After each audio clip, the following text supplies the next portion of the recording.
dans le sport de haut niveau, dans le coaching notamment, je me suis rendu compte à quel point cette relation du mental avec le corps, cette relation corps-esprit est importante et nous amenait à des choses vraiment extraordinaires, c'est-à-dire à pouvoir développer notre capacité physique, repousser nos limites, etc.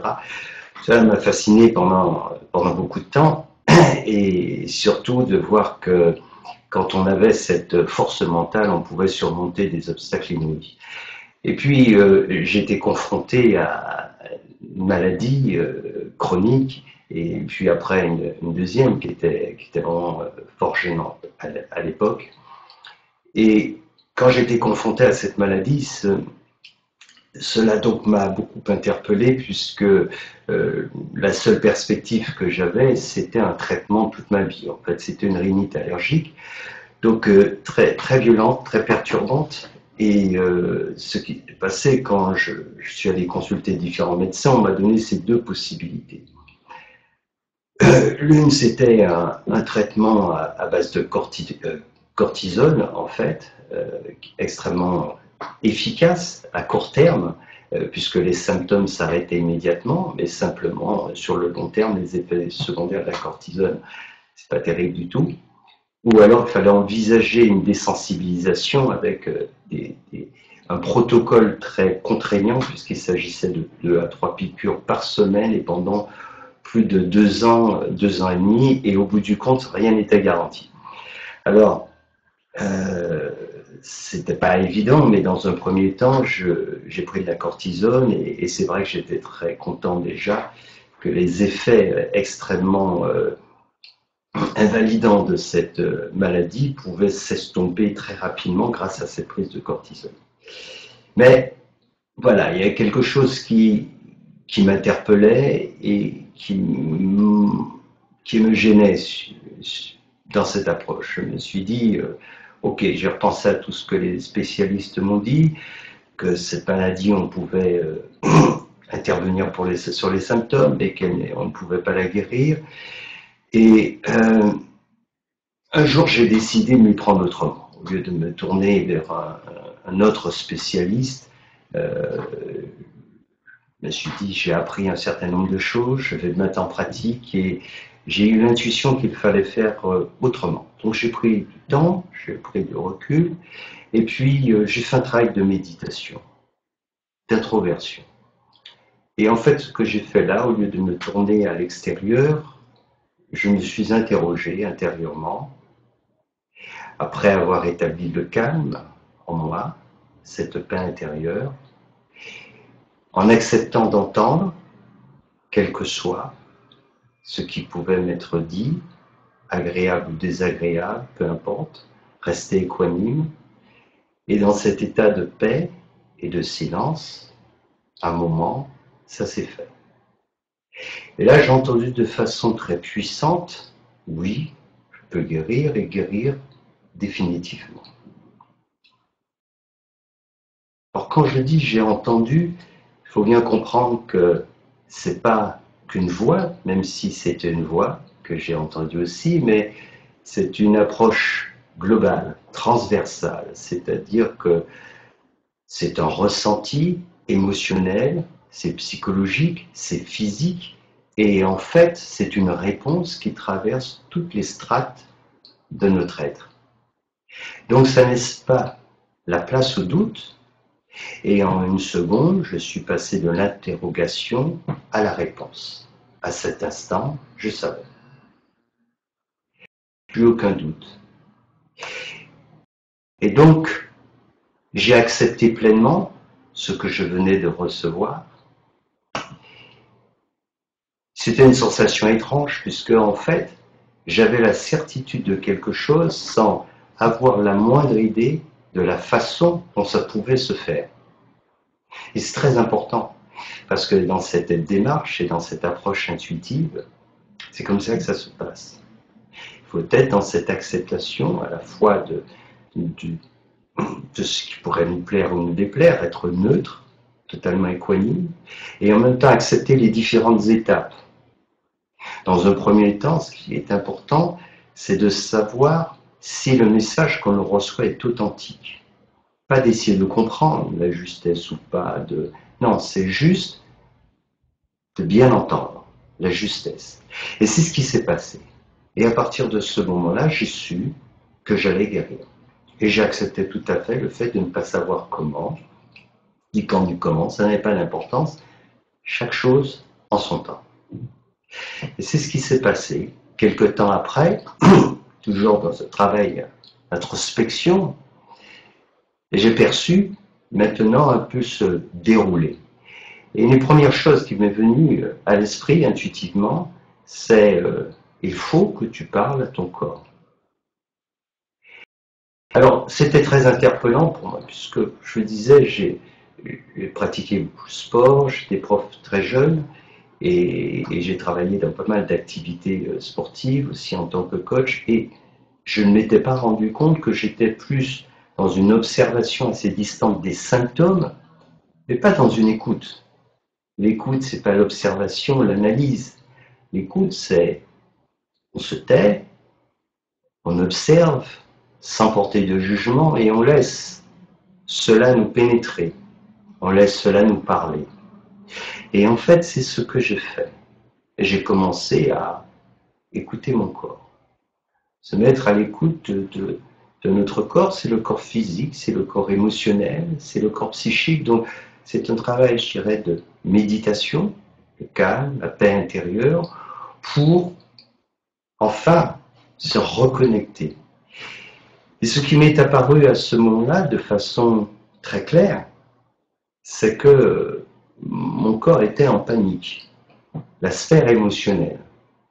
Et qu'en fait, cette allergie était une réaction intempestive de ce qu'elle croyait une attaque, quelque chose de violent. Elle percevait ça comme une menace.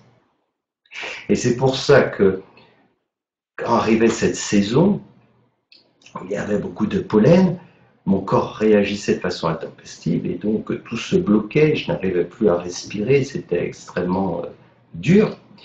Mais c'était une interprétation erronée. Je l'ai compris, alors c'est pas une compréhension intellectuelle encore, c'est plus qu'une communication, c'est une communion qui se passe à l'intérieur, et donc cette compréhension, elle se transmet intérieurement. Et à partir de là, en prenant le temps de cette écoute, alors j'ai commencé à transmettre un message avec des techniques que j'ai élaborées depuis, mais à l'époque je l'ai fait quand même, et ça a fonctionné. J'ai transmis un message de paix, d'amour, de tempérance, de bienveillance, et ainsi j'ai commencé à calmer mon corps, le corps émotionnel.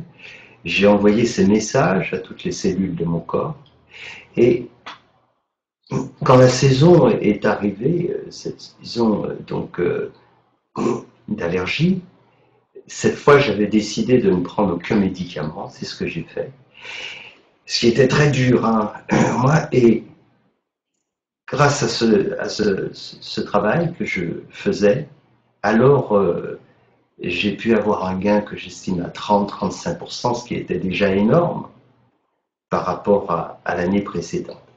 Et j'ai persévéré, puisque ça marche, et j'ai vu que ça fonctionnait bien. J'ai travaillé un peu plus sur la façon de le faire, mieux le faire, et l'année d'après, j'y suis vraiment arrivé encore plus de façon conséquente, et après, c'était fini.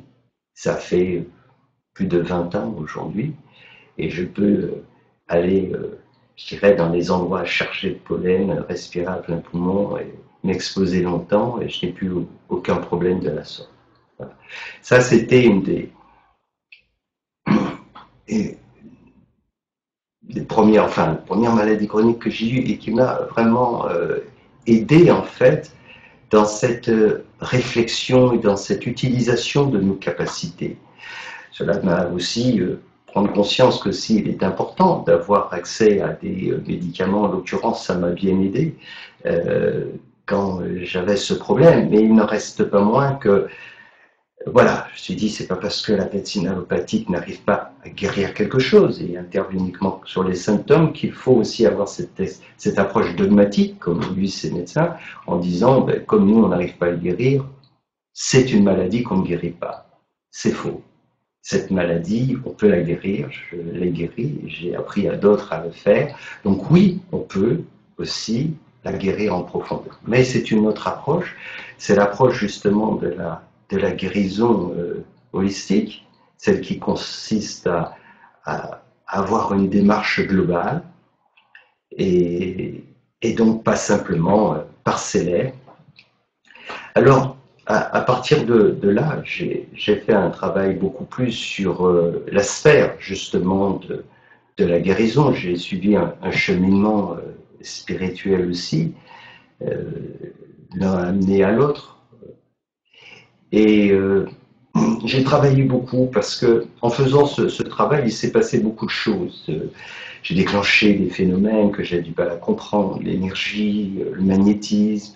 Et pendant pas mal d'années, j'ai aidé les gens par la transmission d'énergie, par le magnétisme.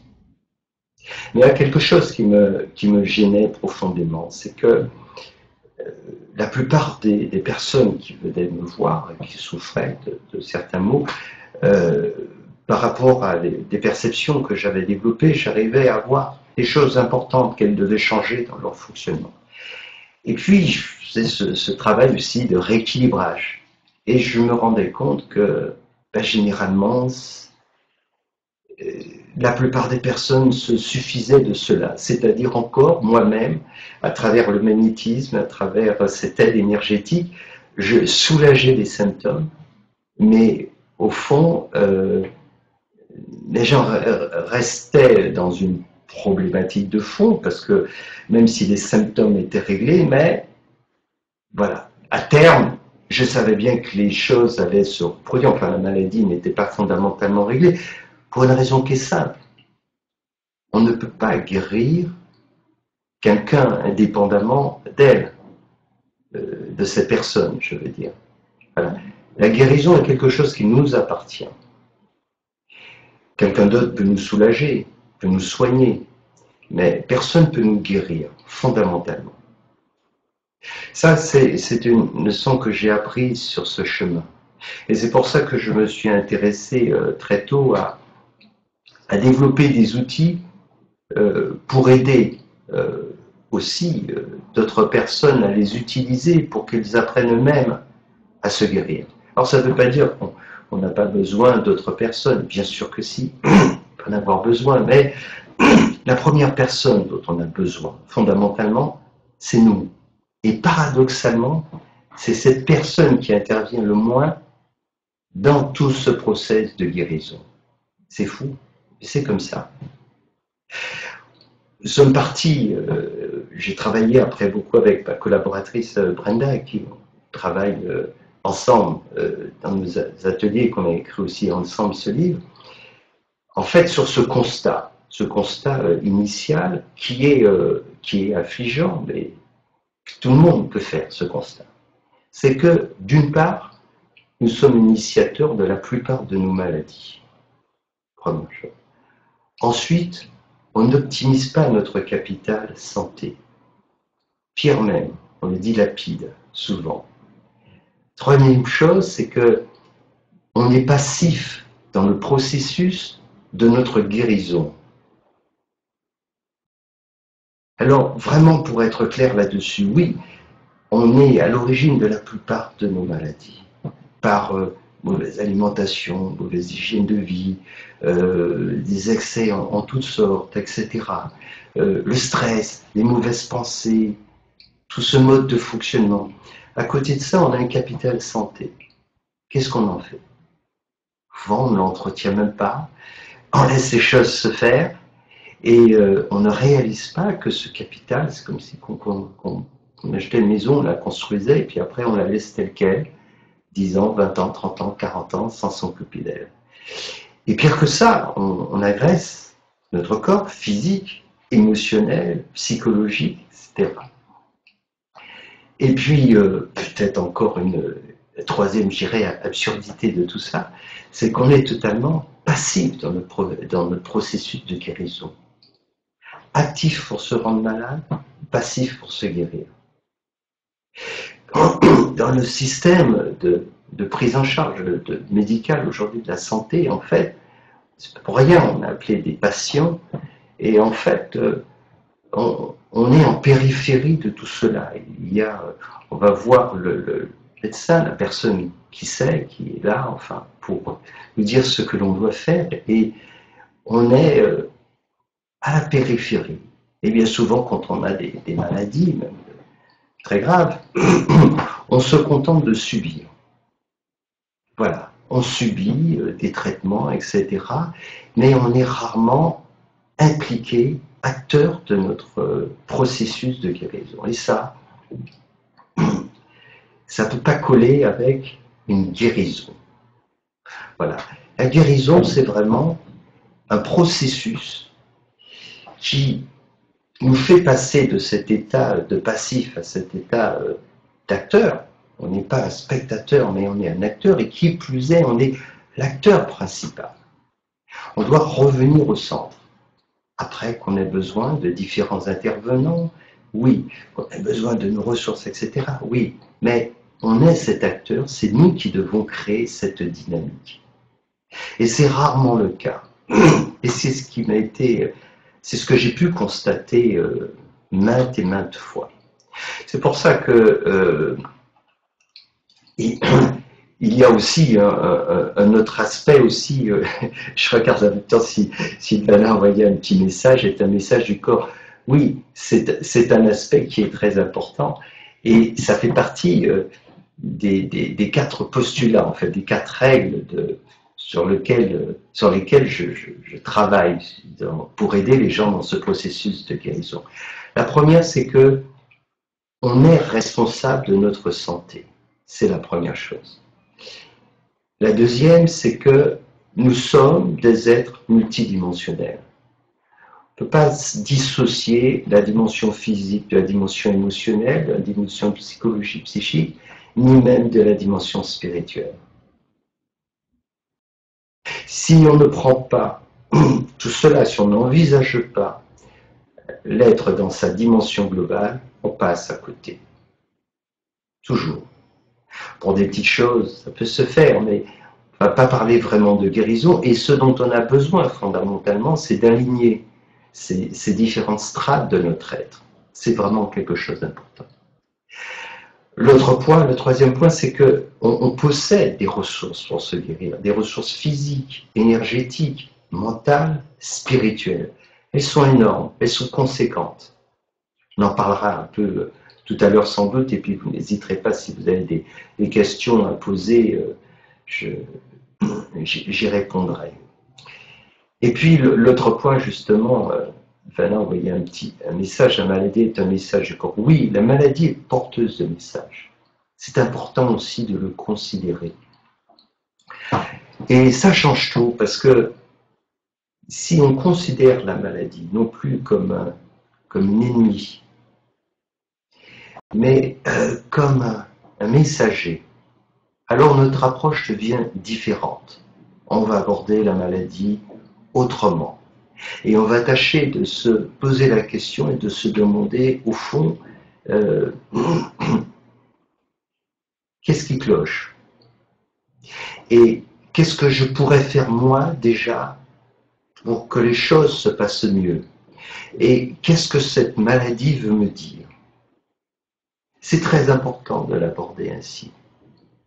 Moi, j'ai toujours, mon expérience m'a montré que Simon, à chaque fois que les gens venaient, il y avait une souffrance. D'abord, le fait de travailler avec les corps subtils me permettait d'entrer en résonance avec l'autre dans sa dimension émotionnelle notamment, psychique, spirituelle, et permettait souvent de remonter à la cause de tout ça. Et donc c'est bien que cette maladie, elle ne vient pas comme ça. Alors c'est intéressant d'ailleurs parce qu'il y a plusieurs aspects. Il y a à la fois, comme je disais, on est initiateur de beaucoup de maladies, de la plupart de maladies, mais aussi parfois la maladie ou le dysfonctionnement, le problème, n'est pas liée forcément à une mauvaise hygiène de vie ou quelque chose qu'on fait mal, mais elle a du sens.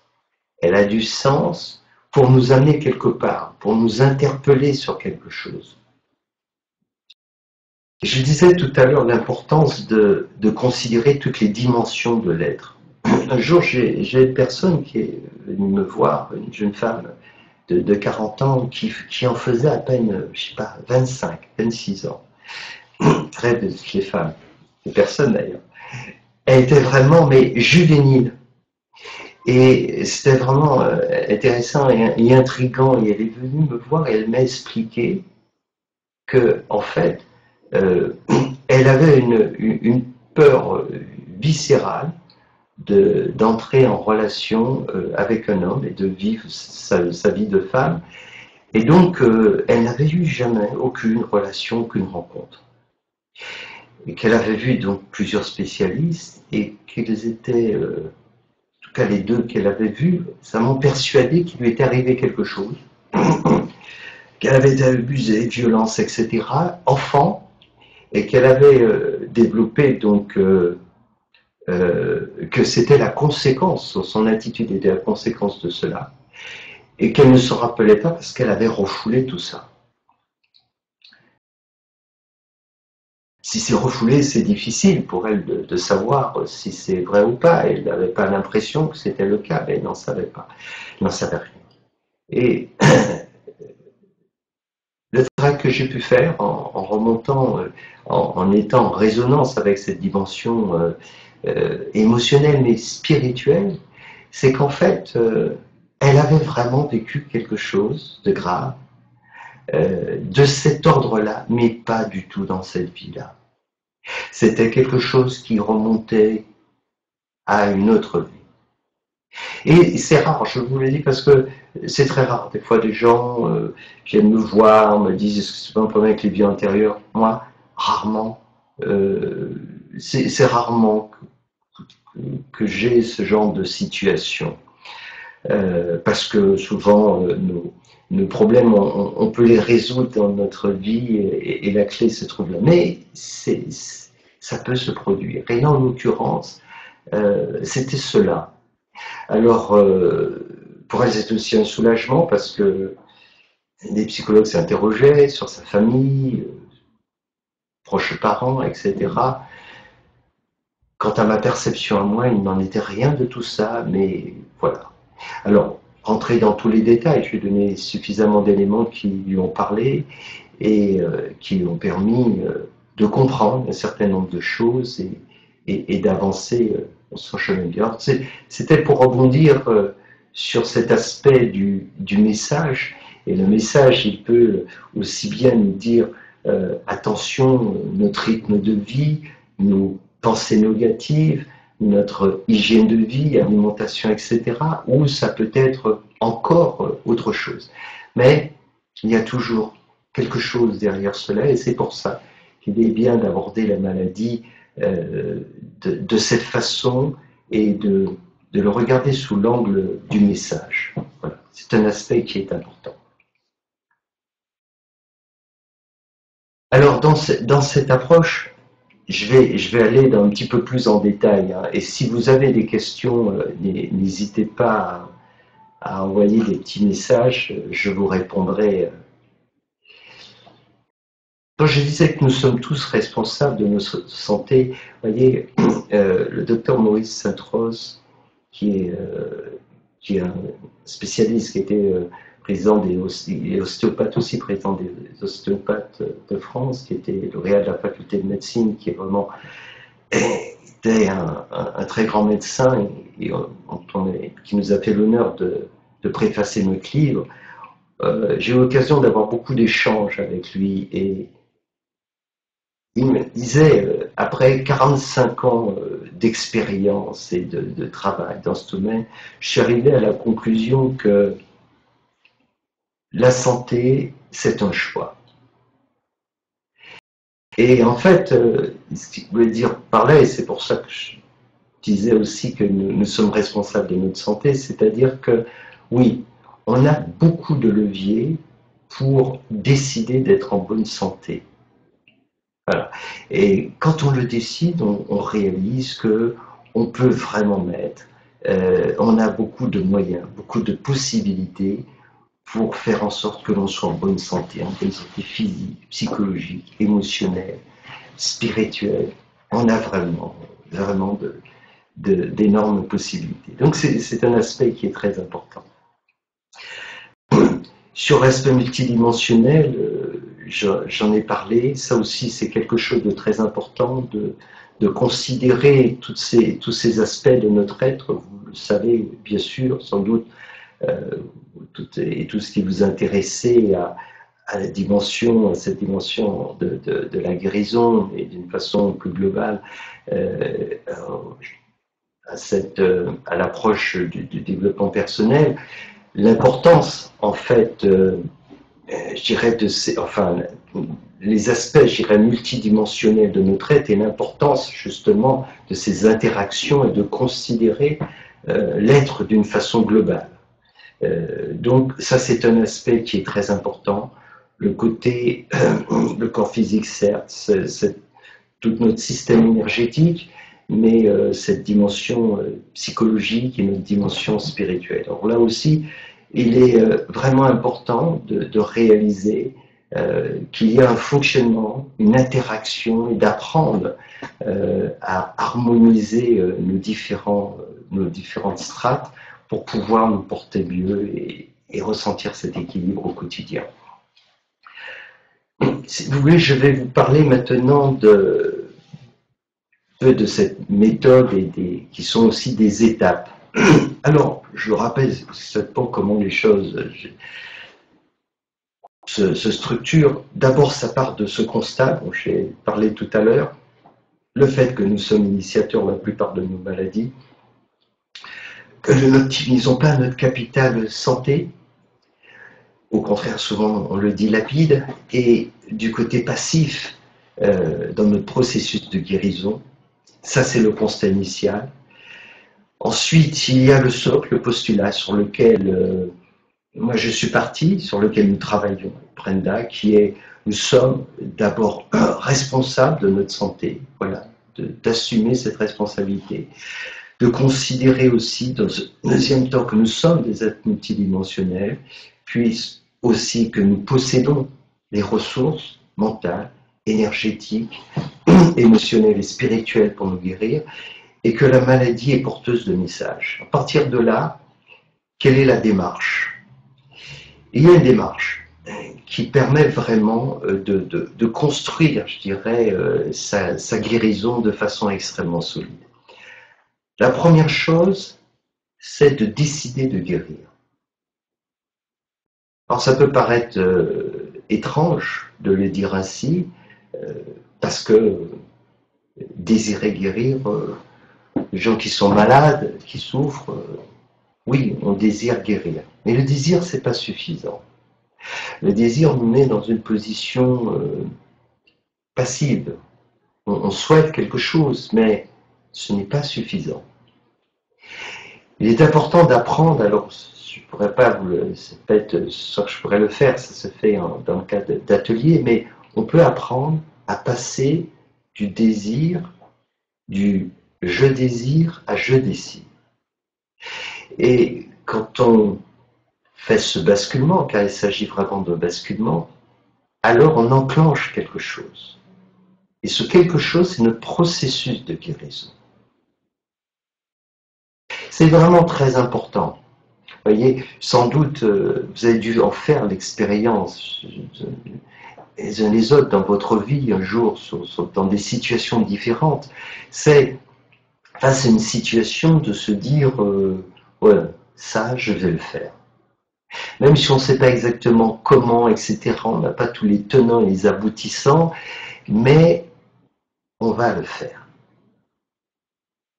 Et c'est cet élément déclencheur qui va lancer ce processus. J'ai rencontré beaucoup de gens qui restaient simplement en deçà, avec le désir, je vais essayer. Il ne faut pas essayer, il faut le faire, il faut le décider. Voilà. Alors, c'est la première étape et ça se travaille aussi Et ce travail, c'est-à-dire pour aider à passer justement du désir à la décision. Et puis, vient la deuxième, c'est la deuxième clé, devenir l'acteur principal de sa guérison. Là aussi, c'est tout un réapprentissage. Il faut se réapproprier notre rôle. Et si on observe bien, chacun observe son propre parcours, vous remarquerez, aussi bien pour vous que pour d'autres, que c'est très souvent la même situation. On se retrouve en périphérie. On va chercher de l'aide, on a des spécialistes qui interviennent et qui nous disent voilà, il faut faire ceci, il faut faire cela. Et au bout du compte, on se retrouve plus participant, voire spectateur de tout ça, mais certainement pas l'acteur principal. Il faut se réapproprier notre guérison. C'est vraiment important de le comprendre. On est l'acteur principal. Tous les autres viennent apporter un soutien. Les méthodes, le coach, le thérapeute, le médecin, etc. Ils sont là en périphérie. Mais vous êtes au centre.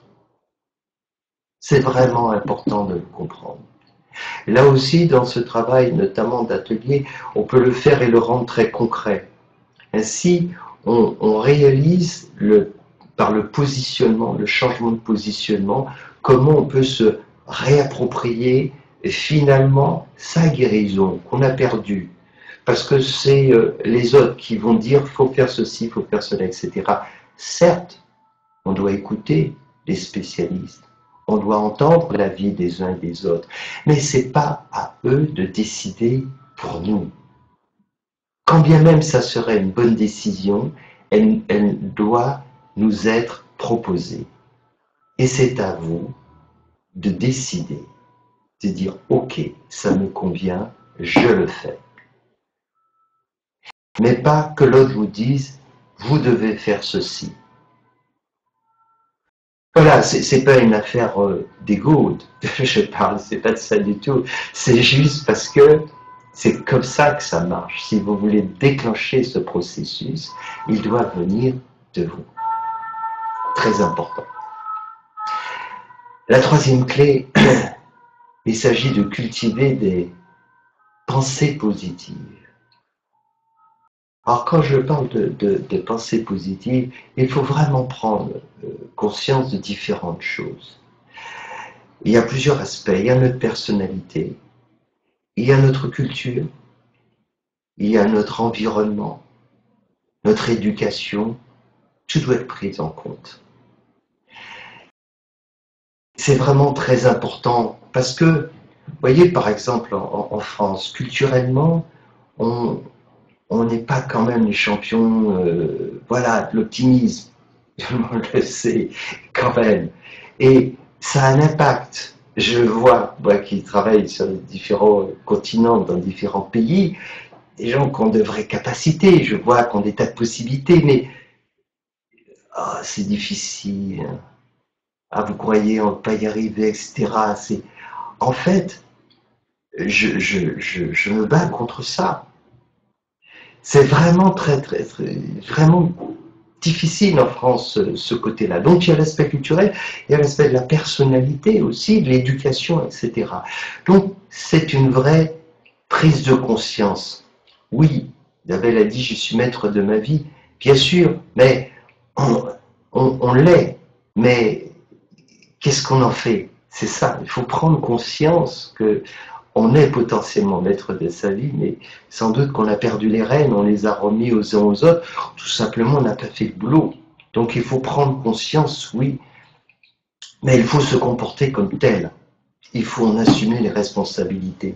Et ça, c'est un point qui est très important.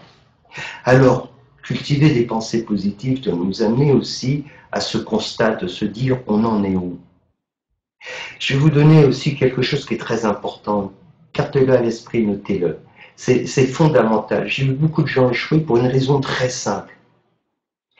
Parce qu'ils ne partent pas de là où ils sont.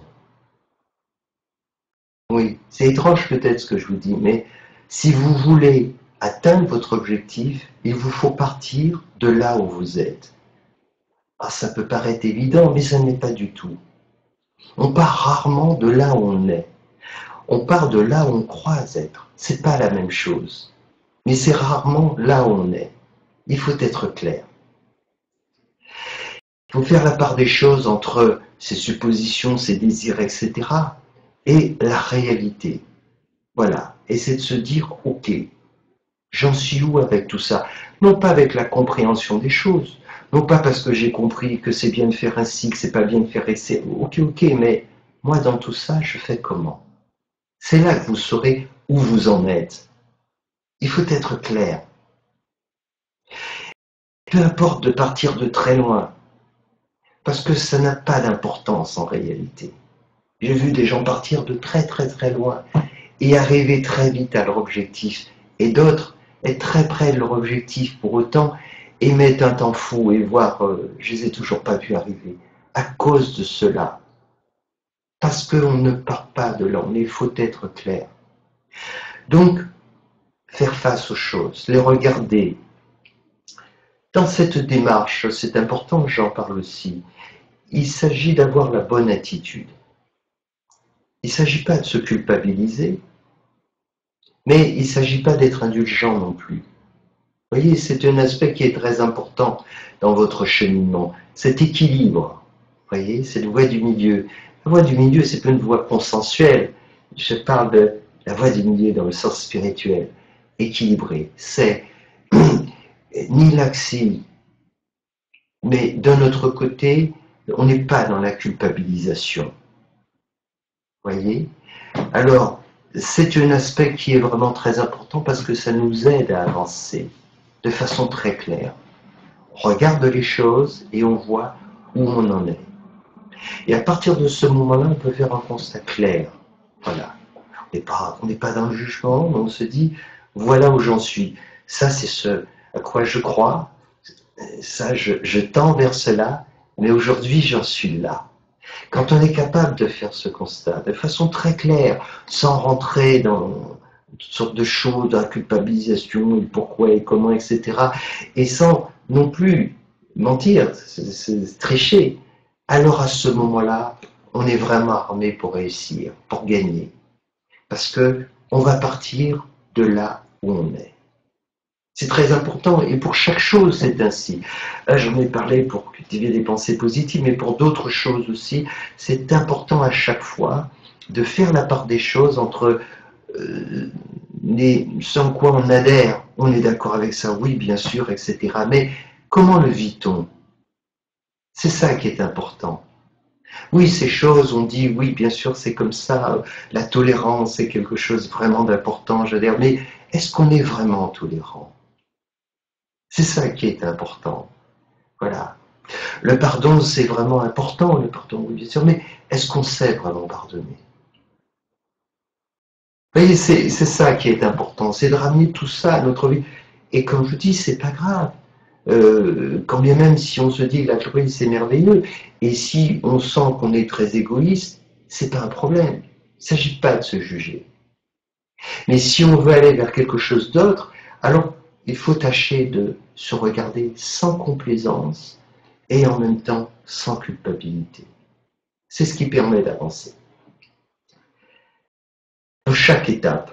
Et donc cultiver une pensée positive, c'est quelque chose de vraiment important. Vous savez, quelqu'un d'optimiste, c'est pas quelqu'un de naïf, c'est quelqu'un qui sait aborder les difficultés en observant une situation non pas comme un problème, mais comme une opportunité.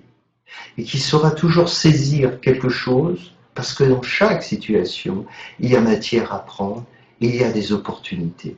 C'est ça qui fait la différence dans cet optimisme. Et on a vraiment besoin de ça parce que ça nous fait du bien. Ça fait du bien à notre corps. On a besoin, de la même façon qu'on a besoin de se nourrir d'une alimentation saine, on a besoin de se nourrir de pensées positives. Pensées positives, c'est comme la lumière du soleil. Les pensées négatives, c'est l'obscurité la plus dense. Imaginez-vous toute l'année vivant dans l'obscurité. Et à chaque fois, on en rajoute une couche, on en rajoute, on en rajoute, on en rajoute. Puis de temps en temps, un petit peu de lumière comme ça. Alors qu'on peut faire tout autrement. On peut baigner de lumière, on n'a pas de problème, alors pas de coup de soleil, pas de problème d'UV, on peut y aller. Et plus on y va, et plus ça nous fait du bien. Vous voyez, c'est vraiment très important. La quatrième étape, quatrième clé, c'est adopter de nouvelles attitudes. C'est vraiment un point clé, évidemment, mais c'est une étape charnière. Parce que celle-ci, elle est vraiment rédhibitoire. Et c'est la grosse difficulté, là où beaucoup de gens coincent. C'est-à-dire qu'on est bloqué dans des fonctionnements généralement tellement formatés, on s'est tellement habitué à un certain nombre de choses qu'on a énormément de mal à remettre en cause, voire même des petites choses. Et pour autant, il nous faut avoir cela à l'esprit.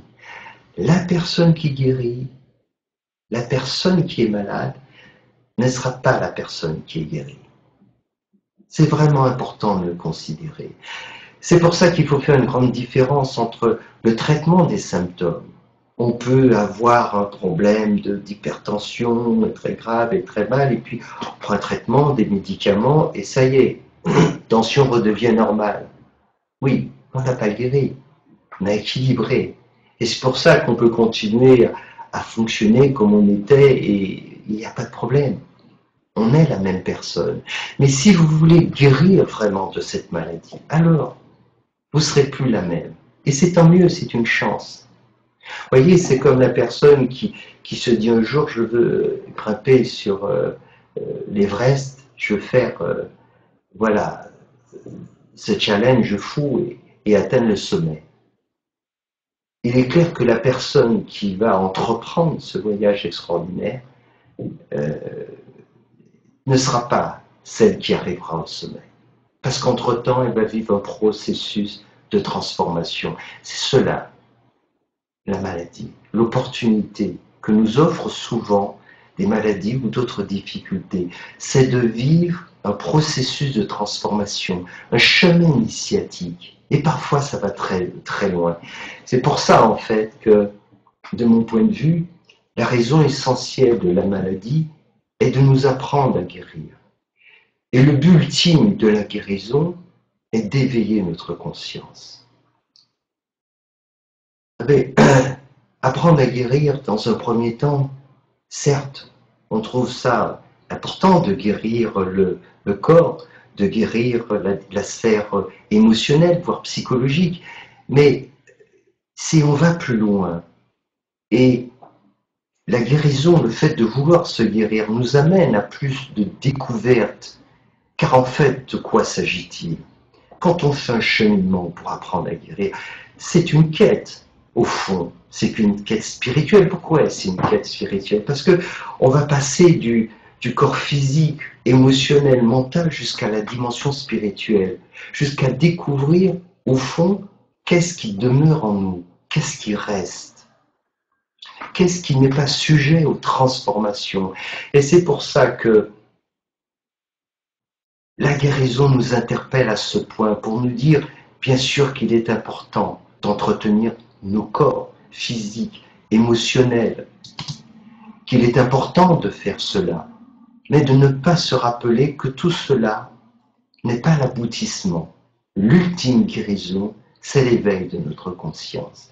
Car l'éveil de notre conscience permet de transcender cette dimension du monde et donc nous fait passer de l'état de simple mortel à l'état d'être immortel, parce que c'est notre réalité fondamentale, car nous sommes avant tout des êtres spirituels, incarnés dans ce monde. Et cela, nous pouvons en faire l'expérience, et peut-être qu'une simple maladie peut vous amener à cela. C'est pour ça que généralement, quand on a des problèmes qui sont difficiles à résoudre, ils peuvent se révéler une chance extraordinaire.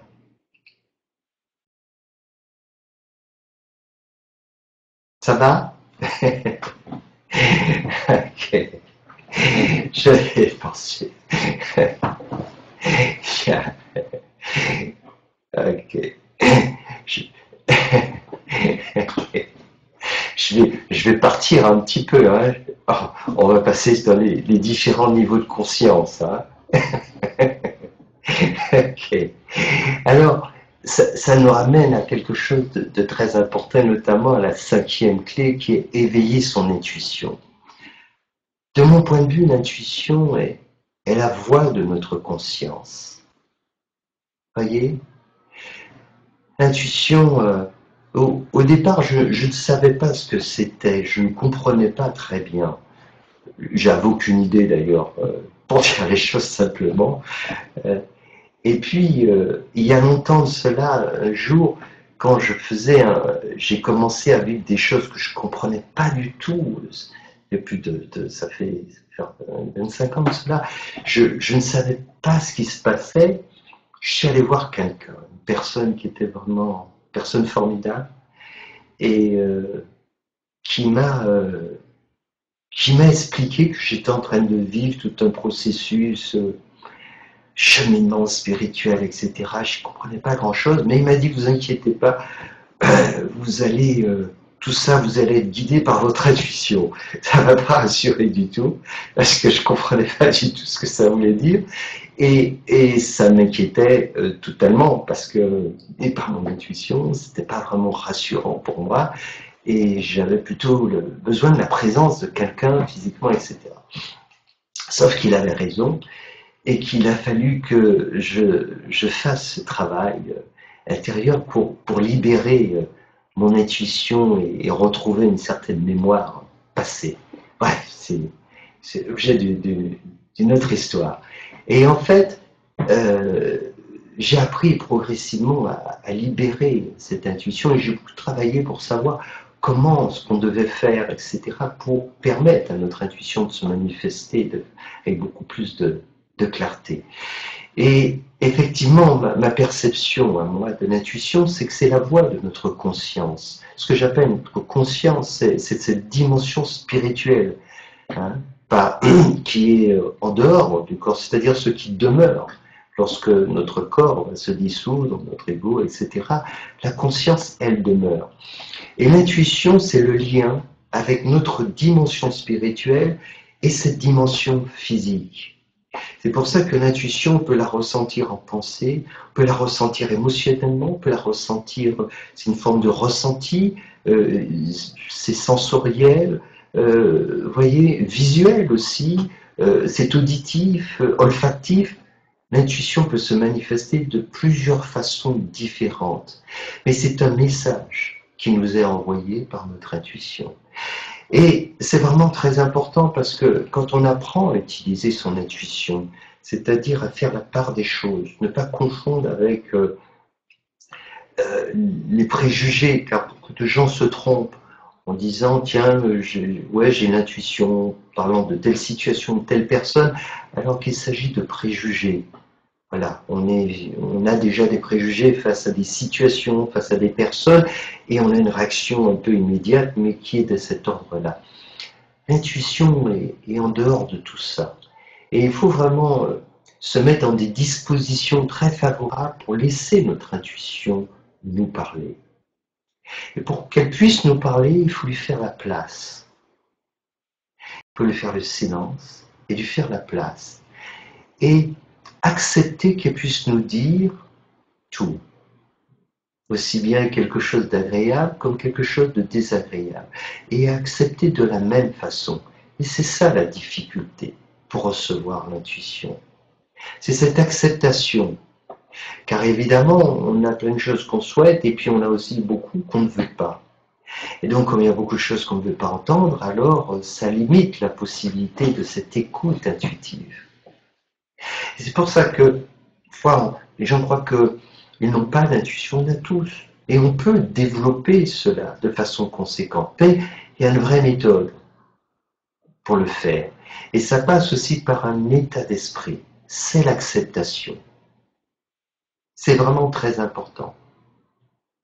C'est en tout cas un travail que j'ai fait durant de nombreuses années, à la fois personnellement dans mon cheminement, et évidemment quand on aide, comme je le fais, dans le conseil intuitif, dans l'approche de thérapie, en utilisant l'intuition, il faut mettre de côté tout le reste, il faut disparaître, il faut laisser la place à l'autre, à celui qui sait en nous, à la fois plus reposant et plus sûr. Mais pour ça, il faut apprendre à faire tomber un peu ces cogitations mentales. Et le monde dans lequel on est ne favorise pas l'émergence de notre intuition. On est dans un brouhaha permanent, extérieur et intérieur, sollicité en permanence. C'est vraiment difficile de pouvoir être intuitif. Et c'est pour ça qu'il faut se ménager du temps, de l'espace, se couper de tout ce bruit extérieur et ensuite être attentif au bruit intérieur, car il se poursuit évidemment. Et c'est celui-là qu'il faudra à un moment mettre sous silence, estomper. Parce que souvent on se dit, mais moi j'entends pas mon intuition. C'est pas que nous l'entendons pas, c'est que il faut lui faire un peu de silence. L'intuition nous chuchote, elle hurle pas. Et si on prend la peine de se calmer, de se poser, de faire le vide en soi, si on prend la peine d'observer, non plus d'analyser, de juste regarder, de juste écouter, sans avoir tout de suite un jugement qui vient, parce que tel bruit, ah j'aime pas ça, ah j'aime ceci, ah ça c'est beau, ça c'est pas beau. Laissez tomber tout ça, juste être là. Alors il se passe quelque chose d'extraordinaire, qui peut vraiment vous bouleverser. C'est qu'à ce moment-là, vous apercevez que la vie vous parle en permanence. Simplement, vous ne l'écoutez pas. On ne l'écoute que très rarement. On n'est pas attentif à tous ces messages. Et elle nous parle de mille et une façons. De mille et une façons. C'est sans doute la chose la plus extraordinaire. Il y a vingtaine d'années que j'ai vécu. Et j'ai eu du mal à croire à cela. J'ai voyagé dans tout mon parcours initiatique, notamment à l'île de la Réunion, j'ai vécu des moments très forts. Et je me suis dit, mais comment n'ai-je pas vu ça avant? Et c'est vraiment un autre regard. Brusquement, on voit toutes ces choses que l'on ne voyait pas. On entend toutes ces choses qu'on n'entendait pas. On ressent, on sent. Tout cela est là, ici, présent, omniprésent. Et voilà, on s'est coupé du tout. On s'est complètement coupé, avec cette impression qu'on est un être séparé de notre environnement, alors qu'il n'en est rien. Et ce point dont je vous parle est un point qui est très important et qui n'est pas simple à appréhender au départ, et vous comprendrez facilement pourquoi. Quand on regarde des choses, on a une tendance à l'analyse, on a une tendance à porter des jugements. Ah oui, ça c'est beau, ah oui, c'est ceci, tiens, c'est comme ça. Mais on ne sait plus regarder une chose simplement en la regardant, sans jugement, sans rien, simplement en la regardant.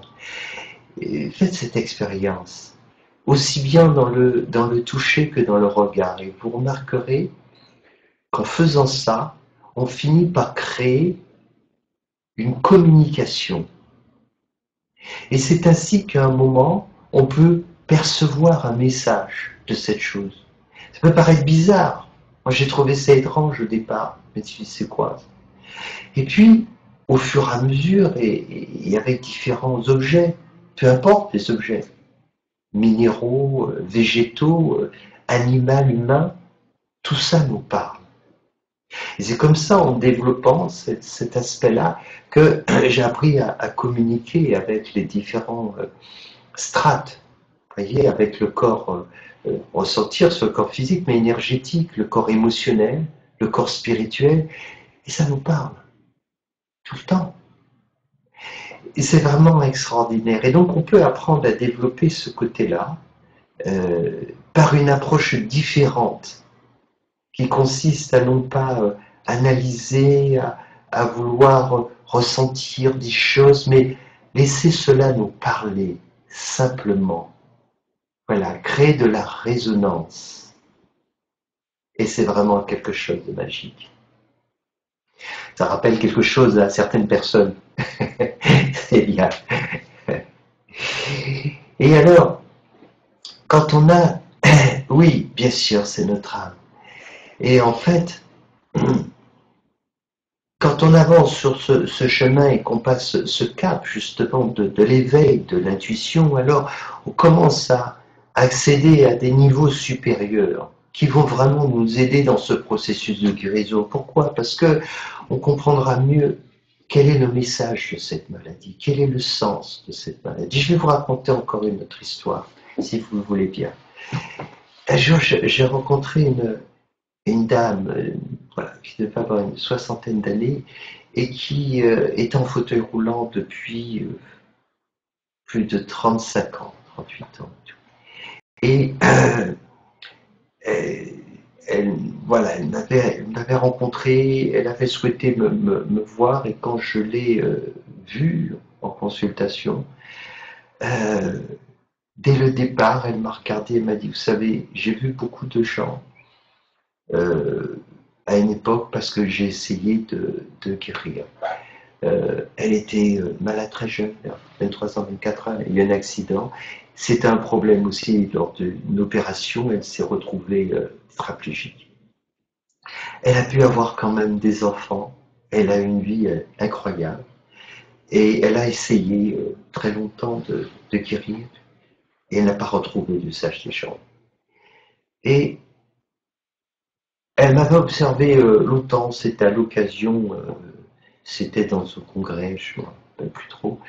Et en fait, elle est venue me voir et je lui ai dit, mais pourquoi vous venez me voir? Elle m'a dit, il y a une chose que je veux comprendre moi, dans ma vie, je ne cherche pas à guérir. Je ne suis pas venu vous voir pour me demander quoi que ce soit là-dessus, mais je veux juste comprendre pourquoi cette maladie. Pourquoi je me suis retrouvé là. Et vous voyez, c'est quelque chose de vraiment formidable. Alors, je ne vais pas rentrer dans les détails parce que c'est quelque chose de trop intime et je ne me permettrai pas de rentrer dans ces détails, mais comme elle m'a autorisé, elle m'a demandé, alors je suis entré en résonance avec la dimension spirituelle de son être. Et j'ai pu lui parler, lui dire des choses qui ont eu une résonance chez elle, qui lui ont parlé dans cette vie présente, parce que évidemment je le rattache à des choses que la personne sait, dont elle peut se rendre compte très concrètement. Et donc ça lui a parlé beaucoup. Et elle a compris.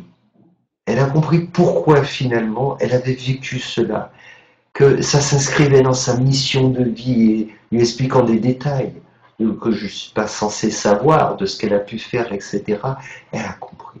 Et donc, quand elle est partie, elle m'a dit qu'elle était maintenant réconciliée parce que elle comprenait le sens de cela et que c'était vraiment la chose la plus importante. C'est pour ça que je reviens sur ce point, et Anna, tu l'avais soulevé tout à l'heure, c'est un point qui est très important, c'est, oui, la maladie est porteuse d'un message. Et plutôt que de la voir comme une ennemie, comme un problème, il vaut mieux l'aborder avec bienveillance et dire, ok, qu'est-ce que je dois comprendre? Et là, les choses se passent de façon très différente. Même quand ce sont des choses terribles, j'en vois évidemment, pensez bien, que c'est... voilà, les gens, quand ils viennent voir des personnes aussi comme moi, c'est pas pour une simple grippe, et donc c'est pour des problèmes costauds, chroniques, etc. Alors, pour autant, c'est souvent, plus on est confronté à quelque chose de difficile, plus ça nous donne des perspectives, et on a la possibilité d'atteindre quelque chose d'élevé. Il ne faut pas le perdre de vue. Quelques éléments que je voudrais donner, que vous gardiez à l'esprit. D'abord, on ne rencontre jamais sur notre chemin une épreuve de quelqu'un d'autre. L'épreuve que l'on rencontre nous est destinée. Il faut bien savoir cela. Et chaque épreuve sur notre chemin, potentiellement, on est capable de la surmonter. On ne rencontre pas d'épreuves insurmontables, même si certaines le paraissent. Et un jour, on peut rencontrer quelque chose de vraiment insurmontable. Et c'est là que ça se passe.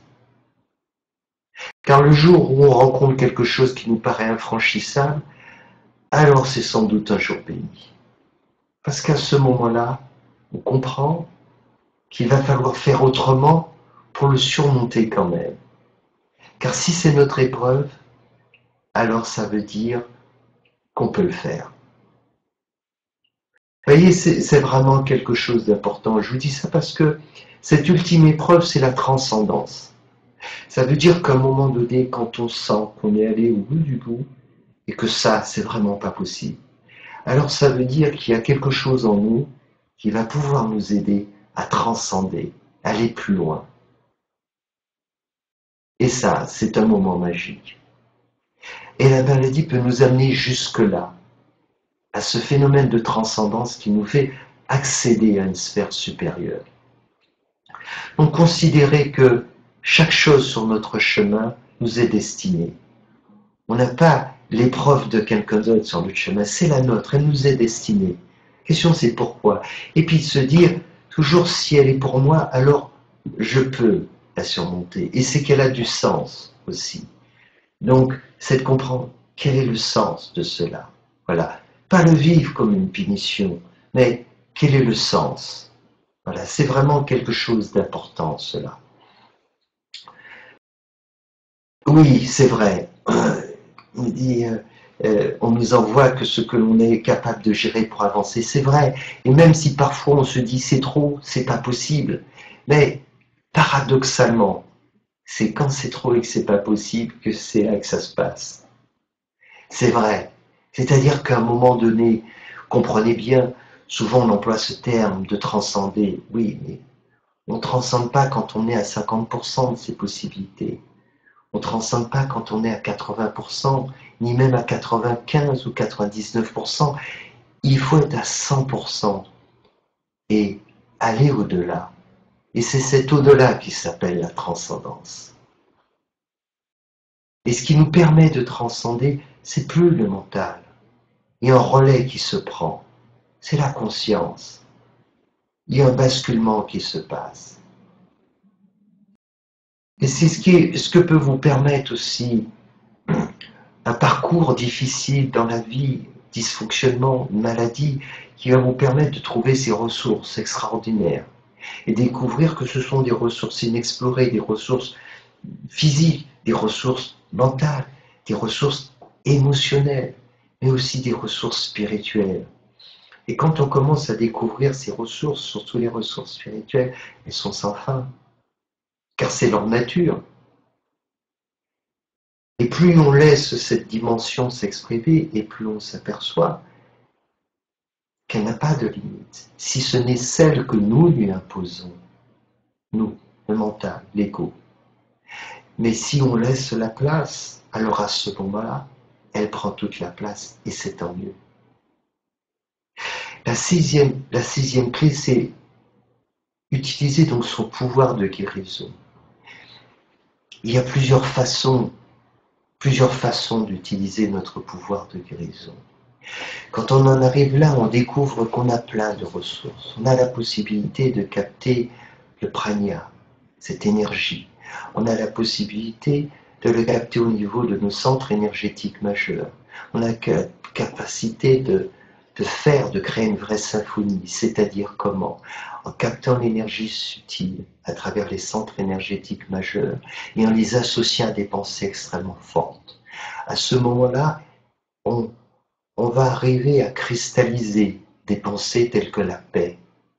C'est le travail que j'avais fait au départ sans avoir la maîtrise de la respiration subtile, mais c'est ce que j'apprends aujourd'hui, à utiliser cette respiration subtile en captant le prana, l'énergie, et puis en l'associant à des pensées de paix, de santé, de guérison.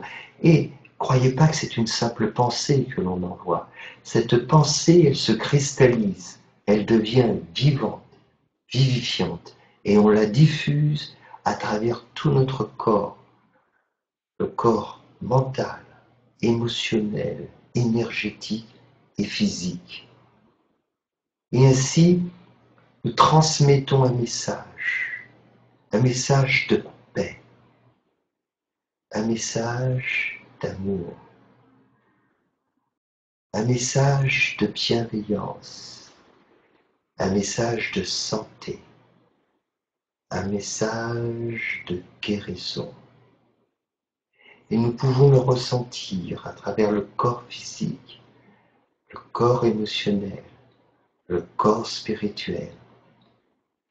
Et quand il se diffuse à ce niveau-là, nous prenons conscience que ce message de guérison, nous pouvons le transmettre n'importe où, à distance. Nous pouvons atteindre n'importe où, n'importe qui, peu importe. Dans cette dimension-là, il n'existe plus de distance. Il n'y a pas de séparation.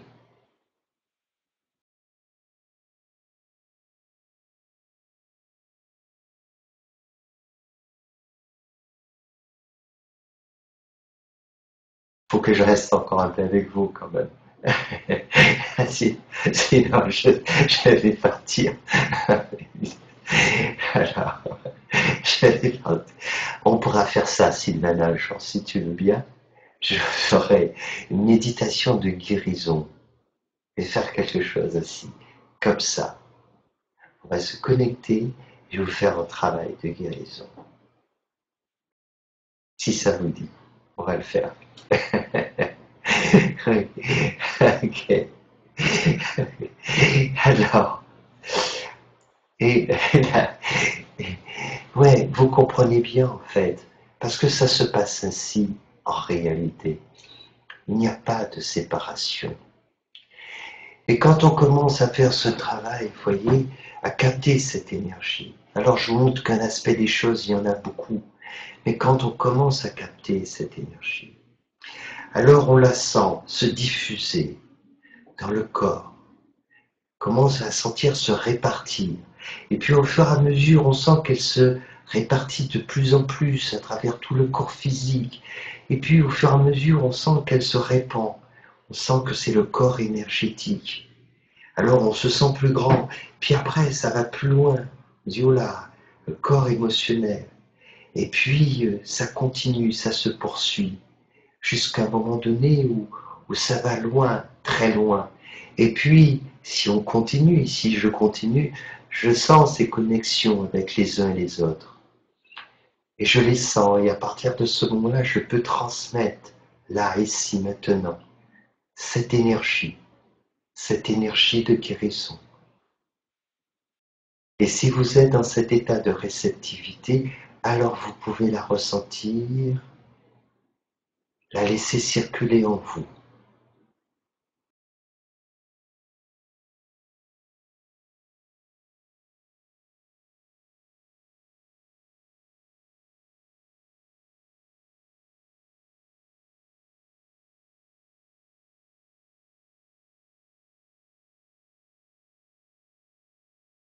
C'était pas prévu, hein?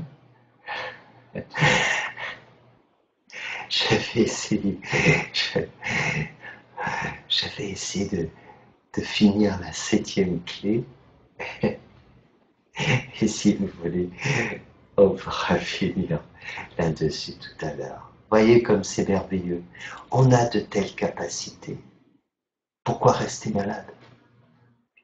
Pourquoi se faire du mal quand on peut se faire du bien? Et quand on peut se faire beaucoup de bien. Sur les différents niveaux de notre être en plus.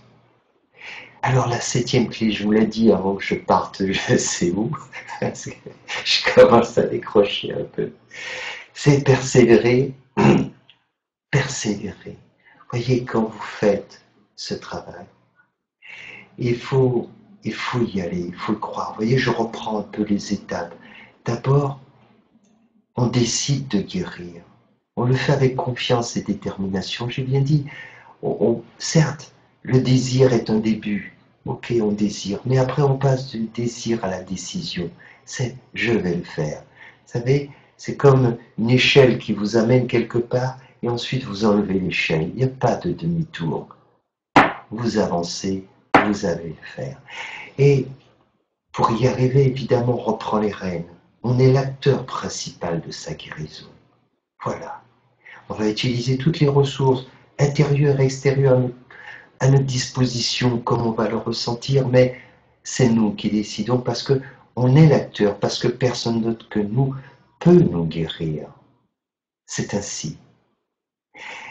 Et donc on va reconsidérer nos pensées, on va se nourrir, on va se guérir en s'alimentant de pensées positives.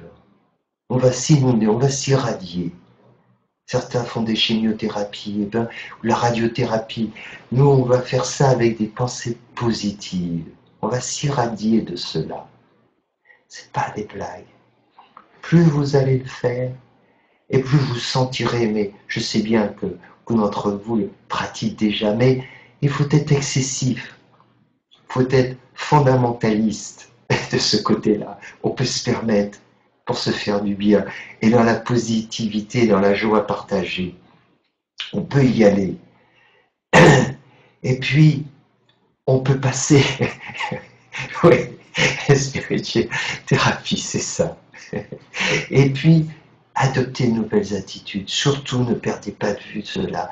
Si vous êtes la même personne et vous dites, ça y est, je suis guéri, vous êtes la même personne, ça ne marche pas. C'est impossible.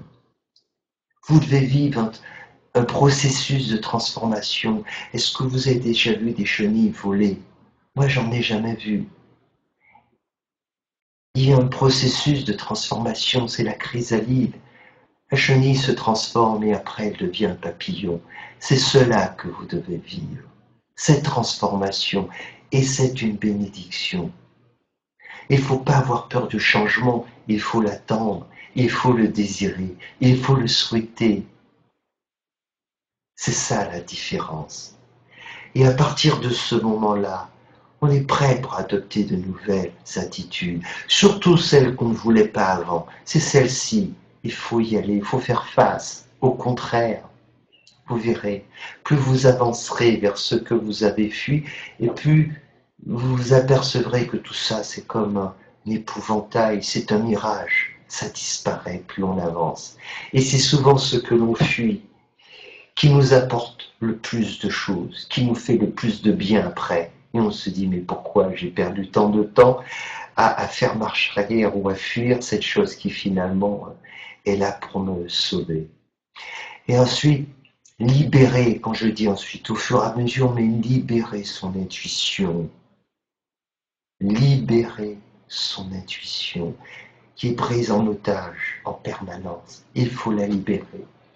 À partir de là, vous pouvez libérer vraiment toutes ces capacités mentales, énergétiques, spirituelles et utiliser votre pouvoir de guérison.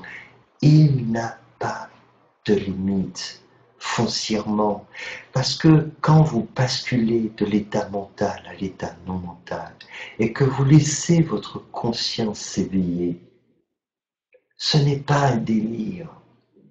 Ce n'est pas le mental qui est là en train de se dire « oui, on va le faire, on est des champions ». Ça n'a rien à voir avec ça. C'est juste la nature de notre conscience. Notre conscience est par nature immortelle, par nature illimitée. Les problèmes que nous rencontrons dans cette dimension spatio-temporelle n'ont rien à voir sur le plan de la conscience. Et quand nous basculons ou quand nous nous laissons inonder par cette lumière qui vient de notre conscience, alors nous le savons, pas par des mots, ce n'est pas un dogme, ce n'est pas une croyance, c'est une révélation. Et en plus, nous pouvons l'expérimenter, faire l'expérience de l'impossible. Et là, nous réalisons que c'est juste la nature de notre conscience Il n'y a rien d'extraordinaire à faire cela.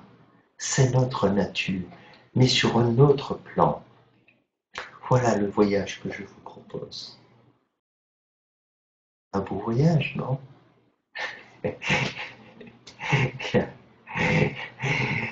Ah, peut-être que vous avez quelques questions à poser. On va arriver bientôt au terme de notre échange, car finalement j'ai senti que c'était un grand moment de partage et d'échange, et ça m'a fait plaisir aussi de pouvoir communier avec vous et transmettre cette énergie que j'espère que vous avez reçue avec autant de plaisir que moi j'ai eu à la transmettre, à la donner. Alors, ce que je vous recommande en tout cas, peut-être que si vous êtes quelque peu aidé, encouragé ou conforté dans l'idée que les difficultés que l'on rencontre peuvent être une belle opportunité dans notre vie et de les envisager autrement, de les considérer autrement et de se dire au fond qu'est-ce qu'il y a derrière cela et de dire aussi voilà que finalement si on considère les difficultés plus comme des opportunités que des problèmes, alors sans doute on apprendra beaucoup de choses dans notre vie. Oui, j'ai vu que Sylvana a mis un petit lien sur Cœur et Conscience. En fait, c'est une association humanitaire que nous avons créée avec Brenda il y a un certain nombre d'années. Justement, ce que je vous disais un peu au début, car ce dont je parle, je ne me permets pas de parler de choses, je ne mets pas en pratique et finalement tout ce que je vous ai dit, je me suis posé des questions et je n'en ai évité aucune d'entre elles. Moi aussi, la misère depuis très longtemps me dérangeait et la pauvreté, l'extrême pauvreté, tout ça dans le monde. Et puis, le réflexe aussi que j'ai eu comme beaucoup d'autres, c'est de se dire, ok, bon, c'est terrible tout ça et finalement, que font le gouvernement, les dirigeants, etc. C'était pas la bonne question. La bonne question face aux problèmes, aux choses qui nous gênent dans le monde, la bonne question, c'est de se dire, qu'est-ce que je fais de moi pour changer les choses? C'est ça qui est la bonne question. En tout cas, c'est la question que je me suis posée à ce moment-là. Et je me suis dit, oui, qu'est-ce que je fais moi pour changer les choses? Et un jour, quand j'ai rencontré cette jeune enfant qui avait 7 ans, qui avait été vendue, enfin donnée comme petite esclave, que j'ai rencontrée comme ça, c'était à Madagascar, j'ai compris qu'à ce moment-là, j'avais ce choix. Quand elle m'a regardé, ce regard désespéré, plein de crainte, de peur, je me suis dit, j'ai deux possibilités. Ou je détourne mon regard, ou je change le sien. Et cette fois-ci, j'ai fait le bon choix. J'ai changé le sien. Et c'est comme ça que cette aventure a commencé. Cette enfant de 7 ans, elle en a 23 aujourd'hui. Et elle travaille dans cette association que Brenda et moi, on a créée, qui s'appelle Cœur et Conscience. Et aujourd'hui, on a 800 enfants qu'on a scolarisés. On est environ 4000 personnes euh, dans différentes actions. Et si ça vous fait plaisir aussi de jeter un petit coup d'œil sur le site, de nous aider ou d'en parler, voilà. C'est une bonne chose pour eux aussi. Parce que l'amour, c'est cela. Si concrètement, qu'est-ce que l'on fait pour changer les choses, toutes ces choses qui nous dérangent dans le monde. Voilà. Ben, c'était un grand plaisir. Je regarde un petit peu les messages aussi. Tu parlais de pardon tout à l'heure. Pourrais-je avoir plus de précision sur le pardon? Bien sûr, bien sûr. C'est tellement important. Je vais dire une chose. Alors, il faut penser à quelqu'un comme Nelson Mandela. Voilà. Nelson Mandela s'est pas contenté de dire aux gens c'est important de faire ceci, mais pardon, mais il a donné l'exemple. Cet homme a passé, tout le monde le sait, 23 ans de sa vie en prison, était torturé, a vécu des choses abominables. Et il ne s'est pas contenté, je dirais, même de pardonner, mais il est allé tellement plus loin. Il a dit, je veux travailler avec vous. C'est-à-dire qu'il a compris que pour que l'Afrique du Sud ne sombre pas dans le chaos, il s'agissait de bien faire la part des choses entre un système abject qui s'appelait l'apartheid et puis des individus et des êtres. Car c'est pas ça le problème. Le problème, c'est le système, et c'est le système qu'il a toujours combattu, et pas les personnes.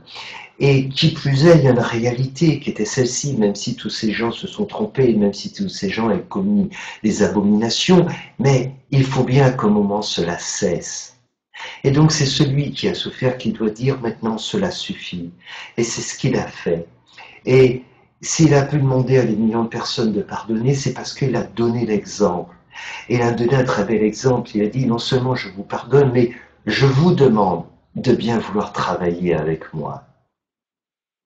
C'est cela le pardon, parce que au bout du compte, ce que l'on réalise, c'est que quand on pardonne, on se fait du bien, on se guérit, on fait du bien aux autres, mais on évite aussi de beaucoup se faire du mal. Les gens croient que, oh oui, mais c'est difficile de pardonner, on ne veut pas pour telle raison, mais la rancœur, c'est un poison, c'est un cancer. Il nous tue nous, pas l'autre. Donc quand on pardonne à l'autre, on se fait du bien d'abord à soi-même. Il ne faut pas perdre de vue cela. On se donne une chance d'arrêter de souffrir, de ne pas continuer à entretenir la rancœur et tout cela. C'est une chance. Oui, le pardon est nécessaire. Il nous fait du bien et il fait du bien à tout le monde. Et il va dans le sens de la vie. Voilà. Oui, pardonnez, c'est un beau geste d'amour, bien entendu. Et puis, partant du principe que de toute façon, nous sommes dans l'ignorance. L'ego, c'est l'ignorance, à un degré ou un autre. Donc, c'est ainsi. Tant que nous restons dans l'ignorance, tant que nous restons dans l'ego, nous sommes dans des attitudes plus ou moins erronées. Donc, on comprend bien que quand on atteint un certain niveau, toutes ces exactions n'ont plus lieu d'être. Voilà, si on regarde l'autre sur le plan de l'âme, il n'y a rien à lui pardonner. Donc on ne peut pardonner qu'à celui qui est ignorant. Et donc ça semble une évidence. Je suis très heureux d'avoir partagé ce moment avec vous. J'espère que ça a été un moment partagé aussi et que c'était votre cas. Je vous souhaite une merveilleuse soirée, bonne fin de soirée. Et puis, Sylvana, j'aurai plaisir à revenir pour une autre conférence quand tu veux. Bonne soirée et bonne... Oui, d'accord, pas de problème.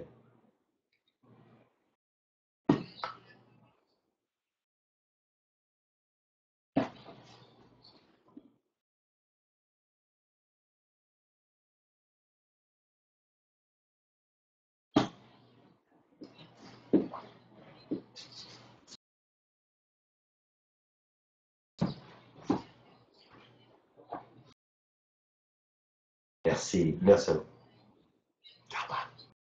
C'est un plaisir. C'est un plaisir. C'est un plaisir. Merci beaucoup. Au revoir tout le monde.